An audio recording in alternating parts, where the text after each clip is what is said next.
அவங்களுக்கு பிரேக்ஃபாஸ்ட்டுக்கு வந்து கீன்வா கிச்சடி பண்ணிட்டேன். பசங்களுக்கு வந்துட்டு இட்லியும் கொத்தமல்லி, புதினா, தக்காளி எல்லாம் போட்டு ஒரு சட்னி பண்ணிட்டேன். இதெல்லாம் நான் சாப்பிட போகிறதில்ல, எனக்கு தனியாக தான் பண்ண போகிறேன். நான் 3 வேளையெல்லாம் சாப்பாடை பிரித்து சாப்பிடல. 5 வேளையாக வந்து சாப்பாடை கொஞ்சம் கொஞ்சமாக எடுத்துகிட்ருக்கேன். வயிற்றுக்கெலாம் எந்த பிரச்சனையெல்லாம் கிடையாது. ஆனால் பின்னாடி எனக்கு எந்த பிரச்சனையும் வரக்கூடாது அப்படின்ட்டு தான் கம்மி கம்மியாக வந்து சாப்பிட்டுட்ருக்கேன்.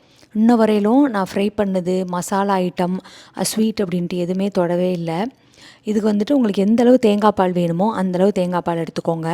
அப்புறம் உங்கள் டேஸ்ட்டுக்கு ஏற்ற மாதிரி மாதுளம்பழம் போட்டோம் அப்படின்னா மட்டும்தாங்க இதோட டேஸ்ட் ரொம்ப நல்லாயிருக்கும். சீட்ஸில் வந்து நான் பாதாமும் பம்கின் சீட்ஸும் எடுத்திருக்கேன். காலையிலேயே சியா சீடை வந்து தண்ணியில் நல்லா ஊற வச்சுட்டேன். அதெல்லாம் போட்டு மிக்ஸ் பண்ணி நம்ம குடிச்சிட வேண்டியது. அது ரொம்ப டேஸ்ட்டாக இருக்கும். நான் வந்து ஸ்வீட் அப்படின்னு எதுவுமே சேர்க்கலை. நீங்கள் வேணும்னா கொஞ்சமாக கருப்பட்டி போட்டுக்கோங்க. கருப்பட்டி போட்டோம் அப்படின்னா இதோட டேஸ்ட் வந்து இன்னும் கொஞ்சம் அதிகமாக இருக்கிற மாதிரி இருக்கும். நாளைக்கு பார்க்கலாம். பாய்.